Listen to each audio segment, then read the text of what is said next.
Allah, di mana kita harusnya meninggikan kalimat-kalimat Allah, khusyuk dalam beribadah kepada Allah. Ini kok malah ada musik. Padahal masjid adalah ahabbul biqa ilallahi azza wa jalla. Masjid adalah tempat yang paling dicintai oleh Allah azza wa jalla. Maka dalam satu hadis dari Jubair bin Mut'im, ya. Ada hadis dari Jubair bin Mut'im, kata beliau, inna rajulan qala, ada seseorang bertanya kepada Rasul, ya Rasulullah, ayyul buldani ahabbu ilallah wa ayyul buldani abghadu ilallah. Duhai Rasul, apakah negeri yang paling dicintai oleh Allah dan apakah negeri yang paling dibenci oleh Allah? Apa lalu jawaban Nabi? Nabi mengatakan, la adri hatta as'ala Jibril. Saya enggak tahu sampai nanti saya tanya dulu Jibril. Fa atahu Jibril, lalu Jibril datang kepada Nabi, fa akhbarahu, dan memberitahu anna ahabbal biqa atau ahsanal biqa ilallahi al-masajid. Al-masajidu. Sesungguhnya sebaik-baik atau tempat yang paling dicintai oleh Allah adalah masjid. Wa abghadul biqa'i ilallah, dan tempat yang paling dibenci oleh Allah adalah al-aswaq, pasar, ya. Hadis rawahu Ibnu Munzir dalam kitab At-Targhib wa Tarhib, di hasan sahihkan oleh Syekh Al-Albani, juga disebutkan oleh Imam At-Tabrani dan Imam Al-Hakim dalam kitab Al-Mustadrak ala As-Sahihain. Nah, ini Bapak Ibu dan hadirin sekalian, ya, oleh karena itu seorang imam dan kita sebagai para pencari ilmu, penuntut ilmu, ya, mengingatkan kalau ada di antara jamaah yang handphonenya bunyi gitu, ya, dengan bunyi yang tadi musik-musik seperti itu, ingatkan mereka dan anjurkan untuk mengagungkan, ya, hurumatillahi azza wa jalla wa siyanati buyutihi amma harrama subhanahu wa ta'ala. Jadi supaya mengagungkan kehormatan-kehormatan atau sesuatu yang dihormati, dimuliakan oleh Allah Ta'ala, dan diingatkan supaya mereka menjaga rumah-rumah Allah dari perbuatan yang diharamkan oleh Allah Subhanahu wa Ta'ala. Nah, ini yang berikutnya Bapak Ibu. Jadi penuhi hak orang yang sholat dengan cara apa? Tidak mengganggu mereka dengan suara handphone. Kemudian yang berikutnya Bapak Ibu dan hadirin sekalian, a'adzani Allah wa iyyakum ajmain, adalah apa? Mengganggu dengan gerakan, tidak, orang yang sholat haknya tidak boleh diganggu dengan gerakan-gerakan bila hajah, tanpa ada kebutuhan. Nah, maka jangan ganggu mereka. Itu hak orang-orang yang sholat. Gimana caranya? Ya, misalnya banyak bergerak, tangannya tidak pernah diam, ya, selalu bergerak. Ada saja yang dilakukan. Ada anak-anak kadang-kadang sholat, ya, gerak, entah dorong-dorong temannya. Kalau anak kan, bapak-bapak ada nggak yang kalau sholat dorong-dorong temannya? Di beberapa tempat ada juga ini.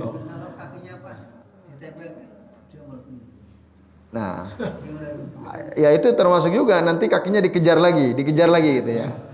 Nah, dalam rangka untuk merapatkan sop gitu, ya. Ada orang dia ingin merapatkan sop lalu menempelkan kakinya ke kaki temannya. Sementara temannya nggak mau gitu, ya. Nggak mau karena kejahilannya atau nggak mau karena memang nggak tahu, ya. Tadi kejahilannya nggak tahu, ya. Atau karena memang dia menolak gitu, ya. Menolak dalil bisa juga. Atau sebenarnya dia tahu pentingnya rapat, tapi karena yang rapatin posisi kakinya nggak benar, ya, kuku jari kelingkingnya belum dipotong, ya, tidak nyaman. Nah, kan pasti tidak nyaman, ya Bapak sekalian. Nah, terus dia gerak, yang mau merapatkan juga ilmunya setengah-setengah. Wah, temannya nggak mau, dikejar lagi gitu, ya. Nah, ini tentu juga mengganggu orang yang sholat. Maka perbuatan,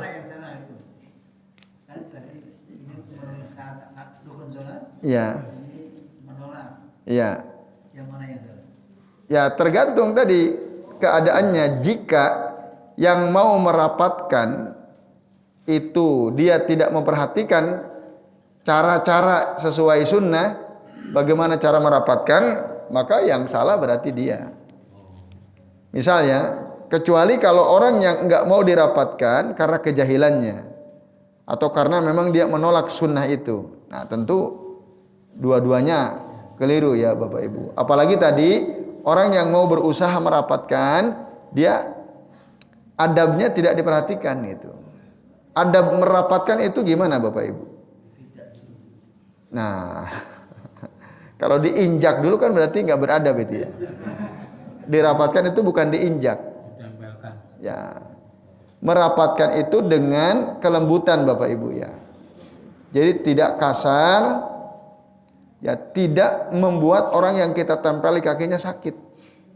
Ada nggak orang yang dia berusaha nempelkan kakinya sampai kita sendiri sakit? Iya. Karena dia keras banget gitu.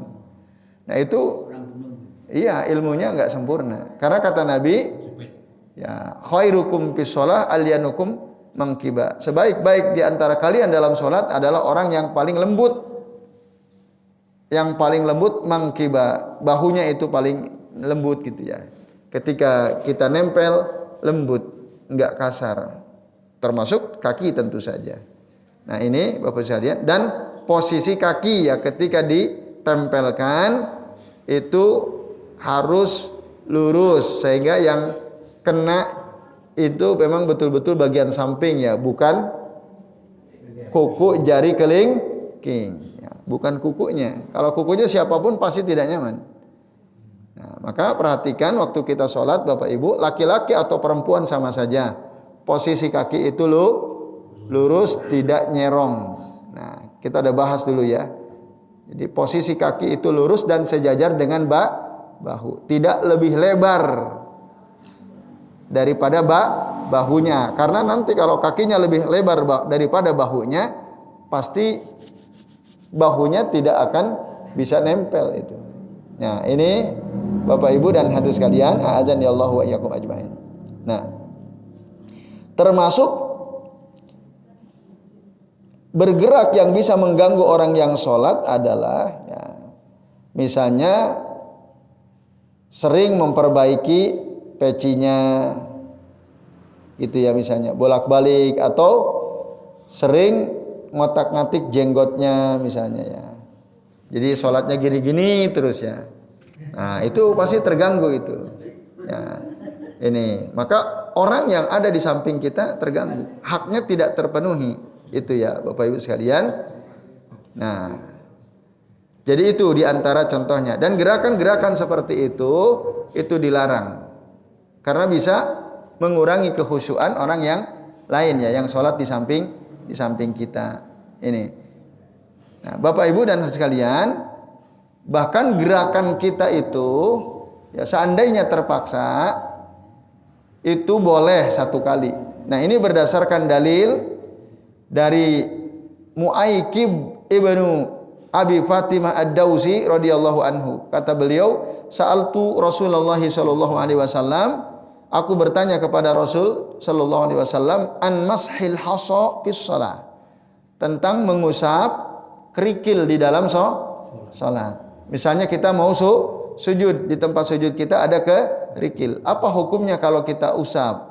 Apa kata Nabi? Faqal in kunta la budda fa'ilan pamarratan wahidah. Kalau emang kamu harus melakukannya, maka cukup sekali saja. Tidak boleh lebih dari sekali. Nah, itu gerakan ya, di luar gerakan salat itu dilarang, kalau terpaksa boleh sekali saja. Ya, ini karena itu bagian daripada hak orang-orang yang sholat. Tetapi Bapak Ibu, para ulama nanti menjelaskan, ya, merinci. Pernah juga kita singgung ya di sini bahwa gerakan yang dilakukan oleh seseorang di dalam sholat dan gerakan itu bukan bagian dari gerakan sholat itu ada 3 macam. Secara hukum ada tiga macam. Ada yang masih ingat nggak? Apa saja 3 gerakan yang dimaksud itu? 3 macam gerakan yang dimaksud. 3. 1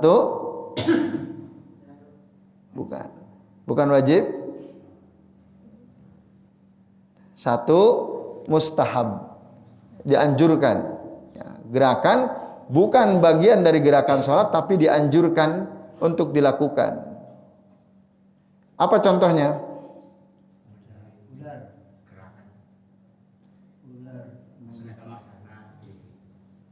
Menutup saf.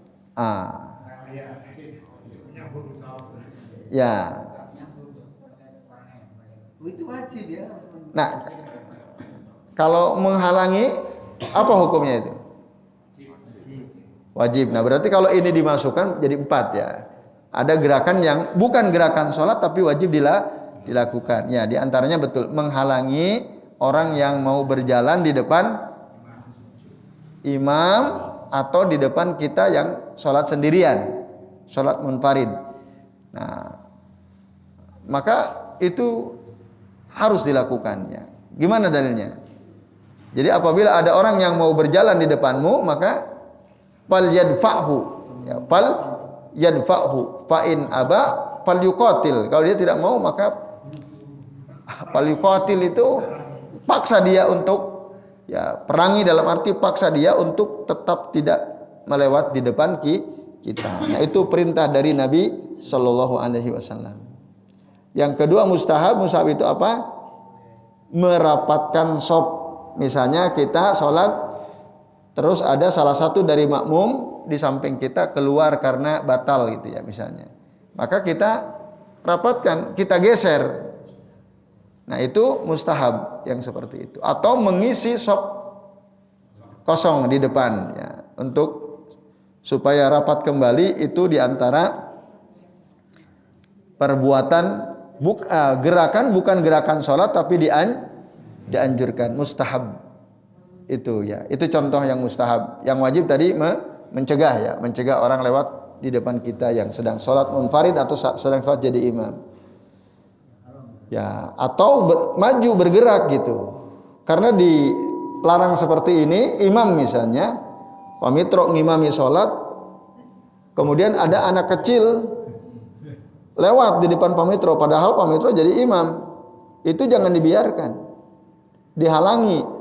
Cuman kalau dihalangi begini, tangannya pamitro kan ketinggian, sementara dia pendek, anak kecil kan. Itu gimana itu? Gimana Bapak caranya? Berjalan maju. Maka pamitro harus maju. Gitu. Ya. Enggak lah. Kecuali yang enggak ngerti mungkin iya ya. Berarti itu perlu ada pengajian di masjidnya tuh ya. Nah, supaya paham. Bahkan bukan hanya anak kecil, hewan pun sama. Misalnya ada kucing mau lewat, itu sama. Ya. Bisa merusak kesempurnaan pahala sholat kita kalau dia lewat di depan imam. Maka caranya kan nggak mungkin kucing diginiin kan. Nah, maju ya, maju. Nah, supaya dia terhalang untuk bisa lewat di depan imam. Jadi ini bapak-bapak dan ibu-ibu serta sekalian. Itu yang kedua ya. Tadi wajib, yang kedua mustahab. Yang ketiga apa? Nah, yang mubah. Apa itu gerakan yang mubah? Pak Sugeng apa tadi? Membetul sop gimana maksudnya? Contoh? Membetulkan makmum yang keliru posisinya. Oh ya, itu apa itu? Nah, misalnya kita dijadikan imam, sementara makmum itu berdiri di sebelah kiri kita, kan keliru. Rasul pernah kan memindahkan siapa? Abdullah bin Abbas, dipindahkan ke kanan. Kan bukan gerakan sholat tuh memindahkan. Nah, yang seperti ini masuknya kategori mustahab, dianjurkan. Atau kalau makmumnya 2 di samping kanan dan kiri kita, dorong ke belakang. Itu juga pernah dilakukan oleh Rasulullah Shallallahu Alaihi Wasallam. Dorong. Atau bisa kalau masih ada ruang di depan, imam maju. Nah, bisa itu, dua-duanya bisa dilakukan. Kalau si makmum yang pertama paham, terus ada temannya datang berdua, kan mundur tuh. Nah, ini gerakan yang mustahab, bukan gerakan sholat tapi dianjurkan. Itu. Maka Bapak Ibu, kalau kita bermakmum duluan sendirian, kita menempati posisi persis di samping kanan imam, Kalau ada teman kita yang lain, mundur. Kecuali wanita. Nah, kalau ibu-ibu beda. Ibu-ibu jadi imam sholat ya, jenengan jadi imam sholat. Di manakah posisi imam ibu-ibu ketika mengimami sholat jamaah? Di tengah-tengah sejajar dengan shaf yang pertama. Jadi ibu-ibu itu nggak di depan imamnya. Nah ini perlu diketahui ya. Karena iya masih ada ibu-ibu ketika mereka sholat berjamaah itu sama seperti laki-laki, beda. Ibu-ibu itu berbeda. Jadi posisi imam wanita itu Bapak Ibu ada di tengah shaf yang pertama sejajar dengan mereka. Itu sejajar. Fi asna'i as-shaf al-awwal. La yataqaddam, tidak maju ke depan. Nah, ini maka kalau ibu-ibu ya ada ibu-ibu lain bermakmum di sebelah kanan terus nyusul yang lain sebelah kiri, ya udah betul begitu. Terus nah, itu ya. Jadi gitu ya ibu-ibu. Ibu-ibu pernah nggak sholat berjamaah sesama ibu-ibu? Pernah? Gimana? Imamnya di depan apa di belakang? Di tengah-tengah? Sejajar Bu ya? Ah, betul. Berarti ibu-ibu sudah paham. Alhamdulillah ya. Tapi masih ada yang belum paham. Pak Nasir aja belum paham kan? Nah, berarti ibu-ibu lebih paham ya. Inilah ilmu. Nah, inilah ilmu ya. Jadi itu Bapak sekalian. Mas Aris lebih nggak tahu. Ya, baik. Itu ya. Itu yang ketiga. Tadi wajib, kedua mustahab, yang ketiga apa? Mubah. Mubah yang kalau tadi masih mustahab, contoh mustahab. Yang mubah itu misalnya gendong anak. Kita bawa anak kecil, anak itu nangis, maka Bapak Ibu ambil saja, gendong. Sebagaimana dulu Rasul pernah menggendong cucunya beliau. Nah, yaitu siapa? Umamah bintu Zainab ya. Bintu Abil As. Ya, ini cucu beliau yang wanita, yang perempuan, Umamah bintu Zainab. Itu pernah dibawa oleh Nabi ketika Nabi sholat, digendong oleh Nabi. Ketika mau ruku, mau sujud, diturunkan. Nanti mau berdiri, digendong lagi. Itu dibolehkan. Gerakan seperti itu dibolehkan. Atau misalnya gerakan mau mematikan handphone. Nah tadi HP kita bunyi, berdering. Nah itu ambil saja Bapak Ibu, jangan dibiarkan. Ambil lalu kemudian matikan atau di silent. Oh lama berkali-kali nggak ada masalah. Itu dibolehkan. Itu dibolehkan. Lah bagaimana kalau HP-nya di dalam tas di depan kita? Sementara kita masih berdiri. Itu gimana? Padahal mengganggu, suaranya keras. Volumenya kita tidak di silent kan, keras suaranya. Itu gimana itu? Nah, tetap diambil. Tidak. Ini gerakan yang dibolehkan. Ya. Kalau imam gimana? Pas imamnya punyanya imamnya. Ya sama saja. Kecuali mungkin imamnya lagi membaca surah jahar. Wah, itu tinggal dikerasin aja bacaannya. Lebih keras dari suara HP-nya kan gitu. Kalau lagi suaranya sir, ya sama aja imam makmum diambil, ya merunduk sedikit, ya, diambil lalu kemudian dimatikan. Nah ini. Tapi tentu saja yang paling aman dipastikan HP-nya mati, ya, atau di silent itu. Nah ini Bapak Ibu dan hadirin sekalian, azanillahu wa iyyakum ajmain. Seandainya itu terjadi maka boleh, itu gerakan yang boleh gitu. Nah, garuk-garuk, gatal misalnya, tidak masalah ya. Asal jangan sebentar-sebentar garuk, sebentar-sebentar garuk kan. Nah, itu masalah ya. Ya. Walaupun ada nanti para ulama berbeda pendapat tentang bagaimana tata cara menggaruk ketika sedang dalam sholat. Nah, di mazhab Asy-Syafi'i yang pernah kami pelajari ya dari ustadz-ustadz yang pernah mengajari kami dulu waktu kecil ya di kampung itu, katanya kalau dalam mazhab Asy-Syafi'i ketika kita gatal itu tidak semua tangan bergerak tapi hanya satu jari saja gitu ya. Nah, jangan sampai lebih dari 3 kali. Gitu. Jangan sampai lebih dari 3 kali. Tapi Bapak Ibu dan hadirin sekalian, ini ijtihad. Ini ijtihad. Dalilnya kalau ditanya nggak ada. Nah, tapi mereka berdalil dengan hadis Nabi tadi, wa in kunta fala budda fa'ilan fal pamarratan wahidah. Kalau kamu memang harus melakukan tadi mengusap al-hasa pamarratan wahidah, 1 kali. Dalilnya itu. Nah, kalau kita konsisten dengan dalil itu harusnya tidak boleh lebih dari 1. Iya kan? Bukan tidak boleh lebih dari 3, tidak boleh lebih dari 1. Kalau kita betul-betul berdalil dengan hadis yang tadi itu, Mu'aikib tadi. Yang ketika nanya sama Nabi tentang bagaimana ya mengusap al-hasa ya. Tadi kata Nabi, fa in kunta la budda fa'ilan pamarratan wahidah. Jadi terus gimana?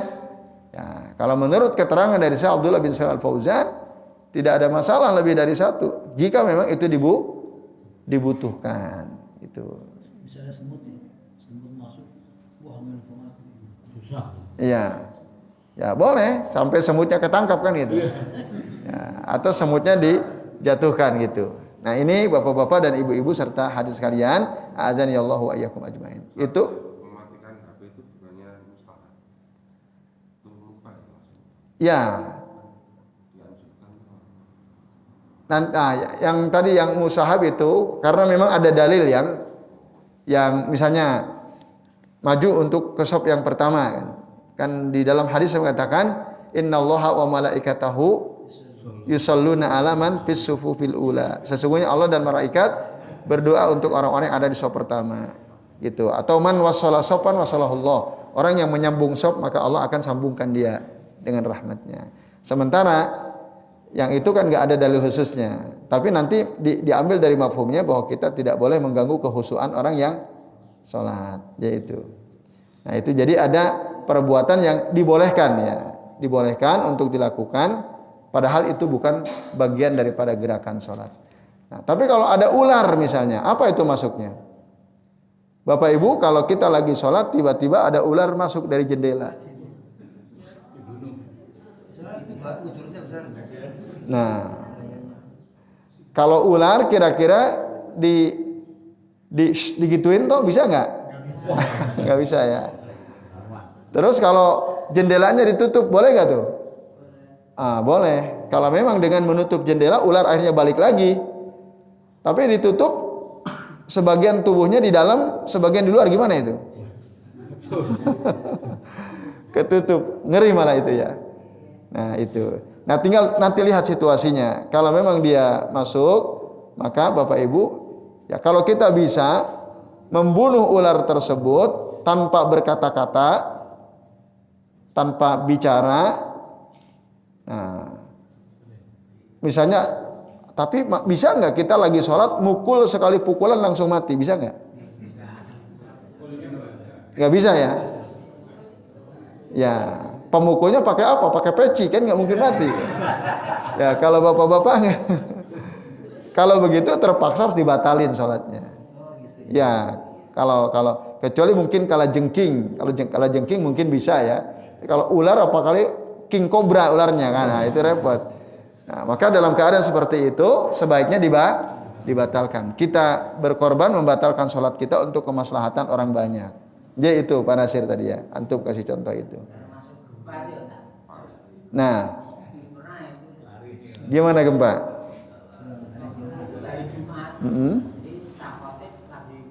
Ada gempa itu semua bubar dan kota sendiri sudah turun dari mimbar. Setelah itu harus diulangi lagi. Ya kalau bubar ulangi lagi. Kalau bubar ya. Nah, tapi kalau tidak sampai bubar, ya itu maka dilanjut ya. Misalnya khotib berhenti sejenak. Nah, boleh saja khotib memberi instruksi hadirin sekalian, tenang gitu kan misalnya. Ini aman misalnya. Ya itu boleh saja khotib mengingatkan. Tapi kalau gerak udah mulai ada yang jatuh, wah ini berarti nggak aman kan. Nah, selamatkan diri. Ya, jadi itu Bapak sekalian. Ya. Kalau memang membahayakan tentu harus keluar dari masjid dan ya bubar berarti kan. Nanti diulangi lagi kalau sudah aman. Jadi itu bapak-bapak dan ibu-ibu serta hadirin sekalian, azan ya Allah wa iyyakum ajmain ya. Jadi di antara hak orang yang sholat tidak diganggu dengan gerakan. Tapi gerakan itu tadi ada yang wajib, ada yang mustahab, ada yang mubah. Ya. Ada yang haram ya. Yang terakhir ada gerakan yang haram. Nah, ini gerakan yang haram ya, ini yang tidak boleh dilakukan karena bisa mengganggu kehusuan orang yang sholat dan hak-hak mereka jadi tidak terpenuhi. Ya. Apa contohnya Bapak Ibu gerakan haram di dalam sholat? Ya, tadi itu joget parah lagi itu ya. Itu paling parah. Ya. Nah, jadi gerakan yang tidak dibutuhkan tadi itu haram, tidak dibutuhkan. Ya tadi misalnya terus begini terus ya. Ini kan nggak ada apa kebutuhannya. Kebiasaan kan? Nah itu nggak boleh Bapak Ibu. Ya. Kalau ibu nggak ini. Kalau ibu, ya itu contoh yang gampang lah. Ibu-ibu nanti ibu-ibu yang ngasih contoh sendiri ya. Biasanya gimana tuh gerakan yang kadang-kadang sering dilakukan oleh seseorang dan itu mengganggu, maka itu haram. Ya. Nah, sambil goyang-goyang gitu ya. Saking asiknya mendengarkan suara imam gitu ya. Karena yang imami panasir gitu ya.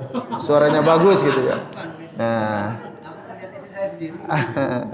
Ya, itu tentu haram yang seperti itu ya. Gerakan yang tidak dibutuhkan. Jadi itu Bapak Ibu dan sekalian ya. Nah, kemudian kalau yang bergerak jari. Bapak Ibu pernah kita bahas nggak menggerakkan jari? Nah, udah selesai tentang sifat salat Nabi itu. Oh iya. Ya. Iya. Sebagian ulama ada beda pendapat.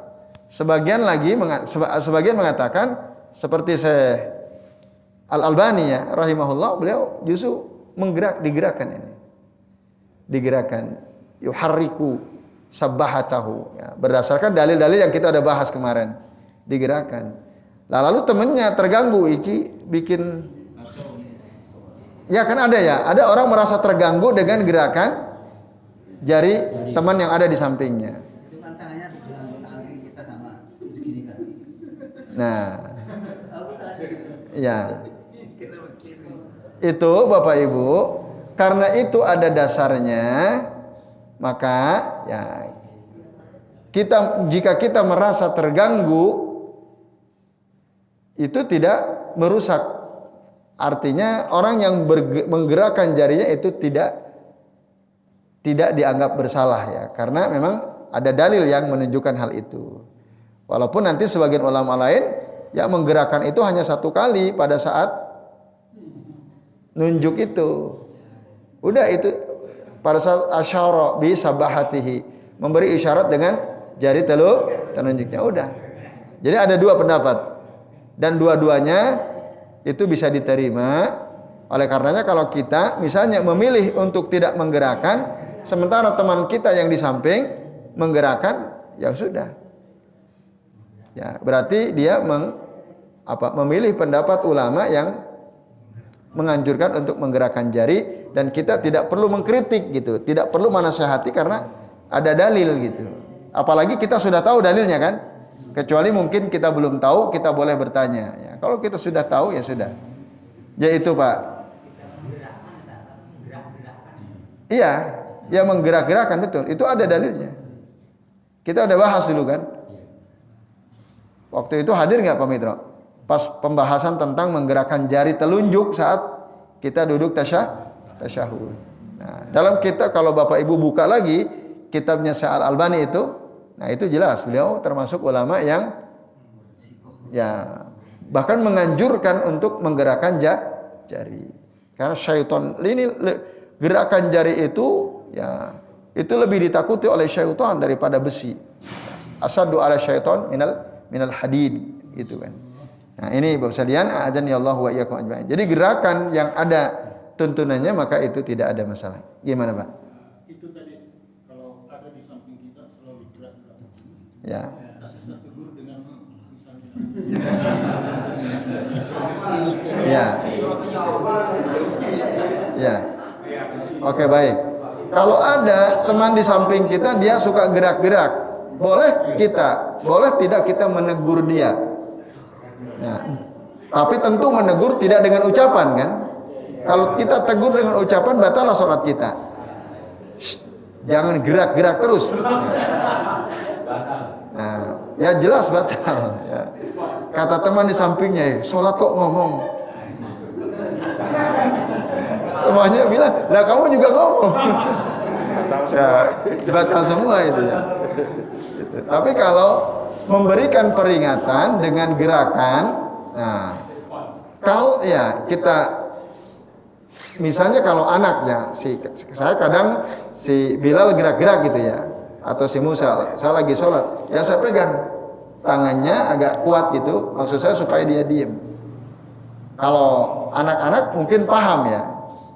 Nah, tapi kalau bapak-bapak dia gerak-gerak ini. Nah, kalau menurut golabatuzonnya, menurut sangkaan kuat kita, dia akan paham, lakukan. Kita boleh tegur. Menurut sangkaan kuat kita, jadi bi golabatuzonnya. Golabatuzon itu sangkaan kuat. Ini si bapak ini, kalau saya pegang, menurut sangkaan kuat kita dia paham, maka lakukan. Lakukan, ya, tegur dia dengan gerakan kita. Caranya gimana? Mungkin pegang bahunya, ya, agak kencang gitu, sebagai isyarat diem gitu, jangan bergerak. Kalau itu berdasarkan dugaan kuat kita, dia bisa paham, lakukan. Tapi ya kalau menurut dugaan kuat kita, ini orang nggak akan paham. Dipegang malah tambah menjadi-jadi gitu ya misalnya. Ya. Bahkan dipegang malah dia gitu kan. Itu repot, bahaya ya. Malah merusak. Nah, maka dalam keadaan seperti itu biarkan, baru nanti kita ingatkan setelah selesai sholat. Pak, nun sewu nggih. Nah, kalau lagi sholat itu jangan banyak bergerak gitu. Tergantung zon kita nanti. Tapi kalau handphonenya bunyi di kantong itu, dia tidak. Teman kita yang bunyi. Apa kita bisa ambil? Ya, tentu ya jangan nanti dia mengira antum mau ngambil handphonenya kan. Ini mencopet lagi sholat kan.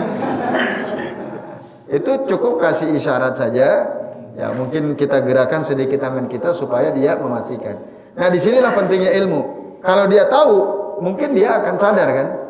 Ini isyarat supaya dia mematikan HP-nya. Tapi kalau dia nggak ngerti, apa kita gini-gini terus? Nah, kan enggak. Jadi cukup beri isyarat supaya mematikan. Ya, mungkin 2 kali masih bisa ya diberi isyarat. Kalau dia sudah nggak paham ya sudah. Nah ini nanti baru kita nasihati setelah selesai sholat. Nanti kalau bunyi lagi HP ya matikan. Ya itu Pak Rusan. Ya, monggo yang lain Bapak Ibu masih ada? Ya. Ibu-ibu dulu ya Mas Ali ya. Ya monggo Bu.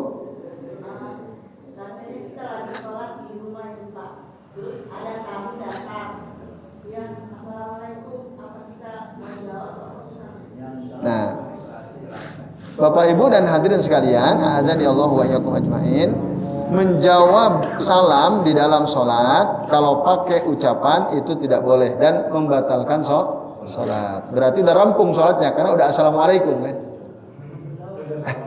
Kan ikhtitam sholat itu bis salam ya. Itu kalau kita udah ngucapin salam itu udah beres tuh ya udah. Nah, maka jangan jawab salamnya kecuali kalau kita lagi sholat di masjid bareng teman kita mau pulang duluan, lalu dia ngucapin assalamualaikum, aku pulang duluan ya misalnya. Kita lagi sholat. Nah, kita lagi sholat, teman kita, aku pulang dulu ya, assalamualaikum. Itu gimana? Jawab atau tidak? Jawab. Gimana jawabnya? Waalaikumsalam. Enggak ya. Jawabnya pakai isyarat tangan. Nah, udah angkat tangan sebagai isyarat, itu ada hadisnya ya. Jadi angkat tangan sebagai isyarat bahwa kita mengizinkan dia atau menjawab salam dia. Itu Bu. Tapi kalau di dalam rumah ada tamu datang sementara dia tidak lihat kita sholat kan, itu bagaimana? Nah, dikeraskan Bu. Bacaannya dikeraskan atau takbirnya dikeraskan. Kalau tidak misalnya tidak lagi ruku, maka yang dikeraskan takbirnya. Allahu Akbar. Sami Allahu liman hamidah, supaya dia ngerti oh lagi salat. Dikeraskan. Nah, begitu juga kalau misalnya di rumah yang ibu dipanggil oleh bapak gitu ya, oleh suami ibu atau oleh anak-anak, bu, itu dikeraskan. Ya. Karena itu repot. Jadi ada seorang anak lagi sholat, ya, dipanggil sama bapaknya, nah, diam aja, nah, diam aja. Kamu itu punya telinga atau tidak? Dipanggil kok diam saja? Diam aja. Padahal tadi bapaknya ngerasa dia ada gitu. Wah, ini bapaknya teriak sekencang-kencangnya. Taunya lagi sholat. Nah, itu kan. Nah, maka dalam keadaan seperti itu, Bapak Ibu, orang yang sholat ngasih isyarat bahwa dia sedang sholat. Nah, dia harusnya tadi mengucapkan takbirnya dikeraskan atau mengeraskan bacaannya. Boleh nggak misalnya lagi sholat zuhur dipanggil, ibu dipanggil oleh anak ibu atau bapak dipanggil oleh istri gitu ya. Lagi berdiri sholat zuhur, dipanggil berkali-kali pak dari dapur. Boleh nggak kita keraskan? Alhamdulillahi Rabbil Alamin Ar-Rahmanir Rahim. Boleh atau tidak? Boleh. Gitu. Itu Bu, jadi keraskan. Begitu juga dengan tamu. Ya, wallahu a'lam bishawab. Ya, silakan Mas Adi.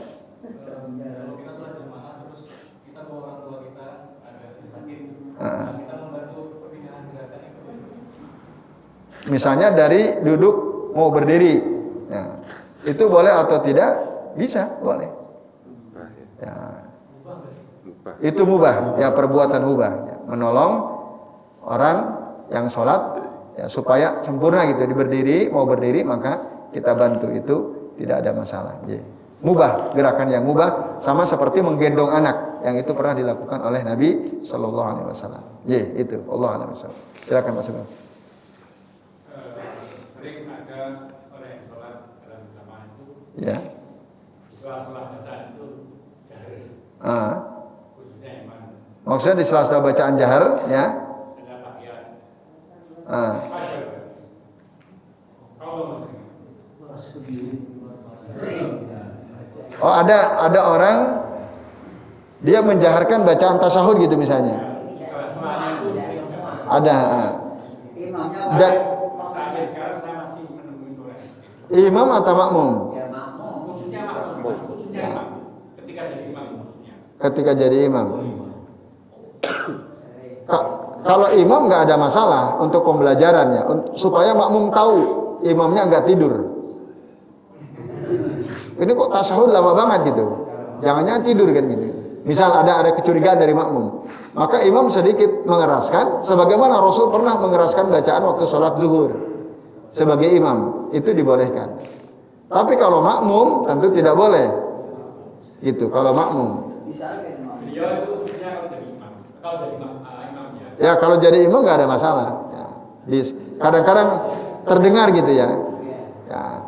Bisa jadi mungkin supaya makmum tahu bahwa dia sedang membaca doa kan gitu. Ya itu Pak Sugeng dan Pak Salian, azanillahu wa iyyakum. Tapi kalau makmum, ya bahkan mengucapkan takbir pun dengan suara tidak boleh. Apa? Pernah mengeraskan bacaannya saat sholat sir, ya sholat zuhur atau asar, itu pernah. Di dalam hadis Sahih Bukhari itu ada hadisnya. Tapi tadi apa tujuannya? Takliman, untuk mengajarkan para sahabat. Yaitu wallahu a'lam bishawab. Jadi kalau makmum jahar itu nggak boleh tak? Nggak boleh. Imam kan Allahu Akbar. Kemudian makmumnya ngikuti, tapi juga jahar itu Nggak boleh. Kecuali dia mubaligh. Mubaligh itu apa? Bilal. Orang kita sebut Bilal ya. Menyampaikan takbirnya imam, karena apa? Makmumnya banyak sekali. Nah itu, atau imamnya suaranya kecil, itu boleh. Itu Pak Haris. Kalau mubaligh boleh. termasuk takbir pertama. Iya.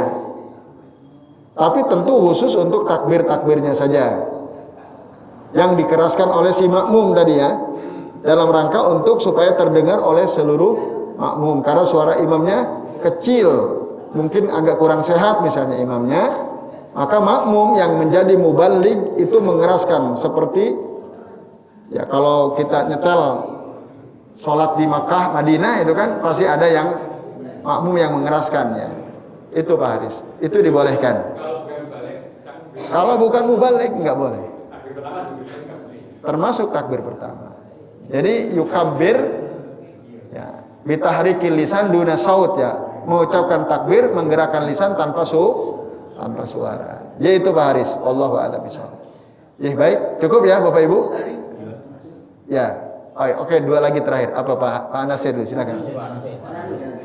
Pak Jody dulu, silakan Pak Jody. Waalaikumsalam warahmatullahi wabarakatuh. Kalau ini Pak yang sempat saya dengar itu anak kecil kalau dia disunat ada najisnya, di kemaluan.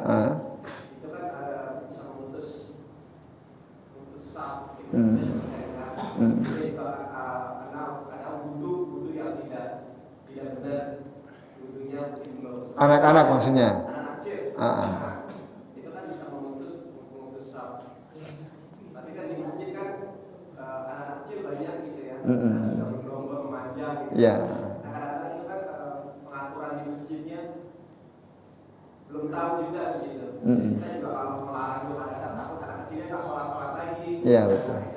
Nah, itu gimana Pak? Seperti yang kayak Pernyataan bahwa ketika ada anak itu memutus sop gitu ya. iya. Nah, bener enggak gitu ya? Dengan alasan tadi ada najisnya atau Cara kita mengatur anak-anak itu gitu. ya. Posisinya gimana yang di masjid.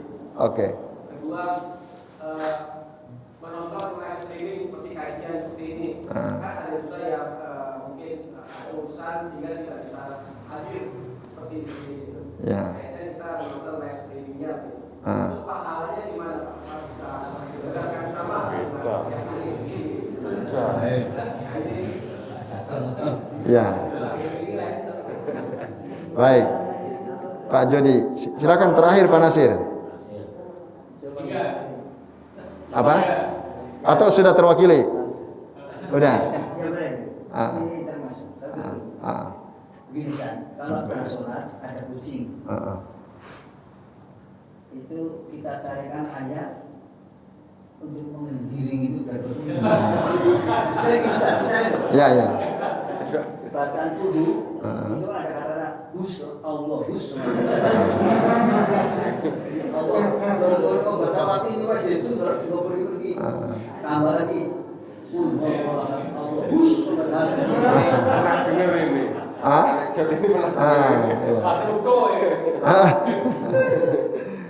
Iya. Kira-kira gimana tuh Pak? Boleh nggak tuh? Ya tentu tidak boleh ya kayak begitu itu. Ya. Bukan, kalau 2 surat boleh. Niatnya tadi itu, niatnya untuk musir gitu ya. Niat baca surahnya untuk musir itu masalahnya. Ya, itu. Jadi beda niat. Itu nggak boleh. Tapi tadi katanya itu anekdot gitu ya. Nah.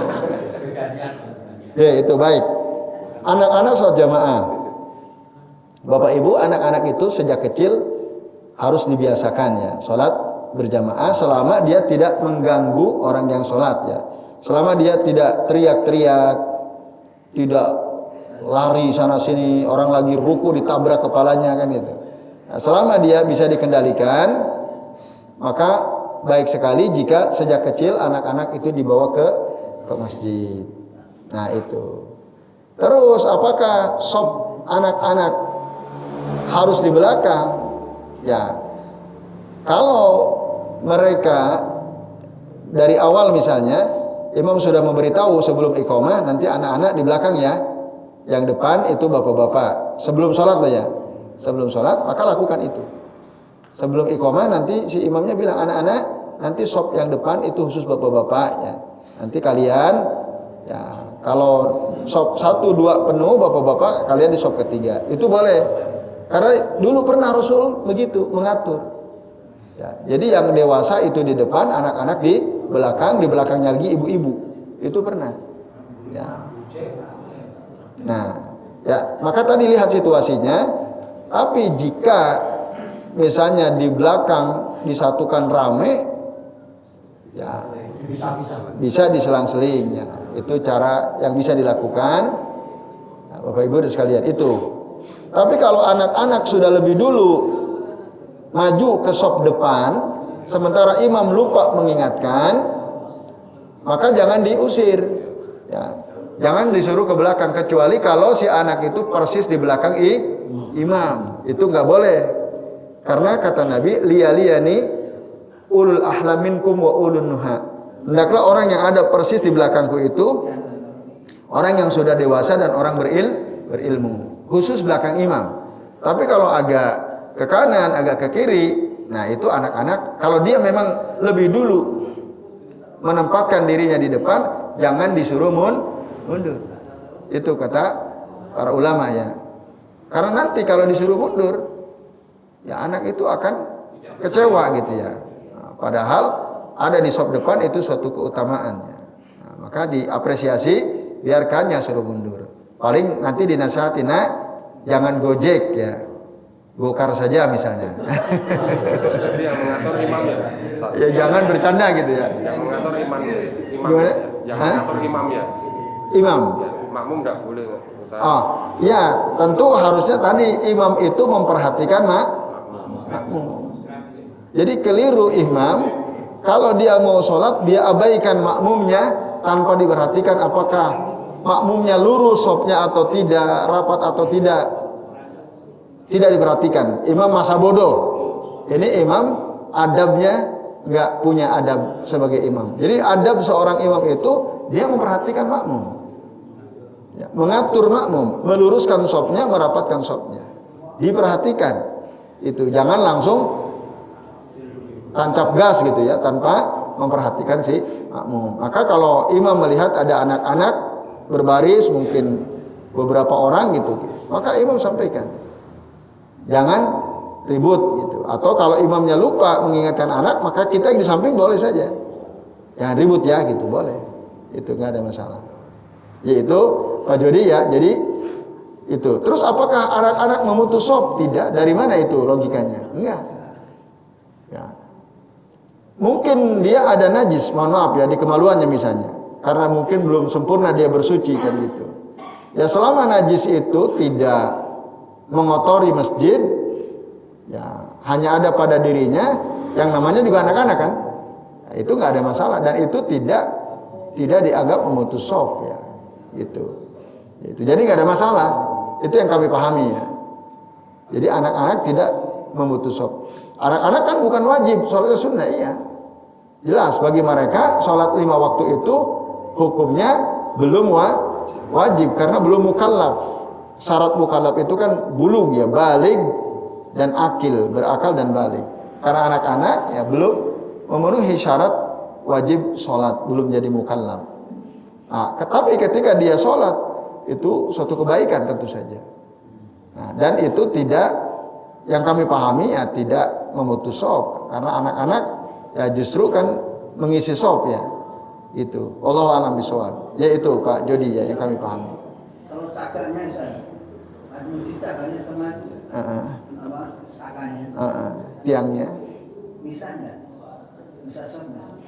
Ya kalau kita bisa sebaiknya tidak sholat di situ. Ya di beberapa masjid lah. Ya itu kalau kita bisa menghindari cagak, ya hindari gitu. Iya. Tapi ya kadang-kadang kan susah ya. Ada masjid-masjid yang memang pakai tiang kan. Ya. Ya Al-Irsyad termasuk di Masjid Nurul Jannah kan ada juga. Ada tiang. Ya baik. Ya. Itu ya Bapak Ibu. Terakhir nonton kajian lewat live streaming dengan hadir di majelis langsung seperti ini. Mana yang lebih utama? Tentu hadir langsung di majelis seperti ini itu lebih utama.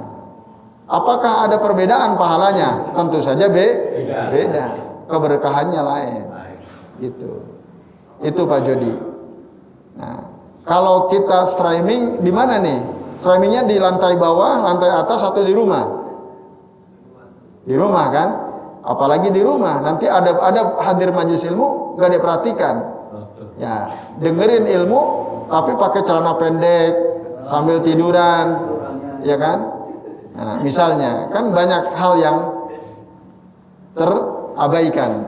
Nah, tapi kalau kita masuk di majelis seperti ini, wah itu pahalanya banyak sekali kan? Misalnya apa?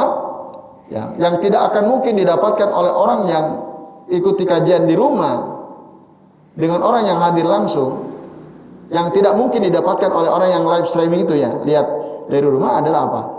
Dia ya dipagari oleh para malaikat, turun kepada mereka ya rahmat, ketenangan, diliputi oleh rahmat Allah Subhanahu wa taala dan dibanggakan oleh Allah Subhanahu wa taala, itu tidak akan didapatkan.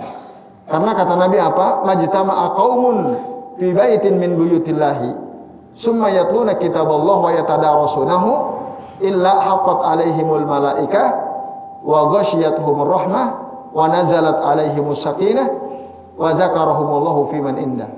Tidaklah berkumpul suatu kaum di rumah dari rumah-rumah Allah Ta'ala, lalu mereka membaca kitab Allah, mempelajarinya, kecuali malaikat akan mengagari mereka, akan diliputi oleh rahmat Allah Ta'ala, dan akan turun kepada mereka ketenangan, dan Allah akan membangga-banggakan mereka ya, di hadapan para malaikat yang ada di dekatnya, yaitu Pak Jody dan Bapak Ibu serta hadis sekalian ya.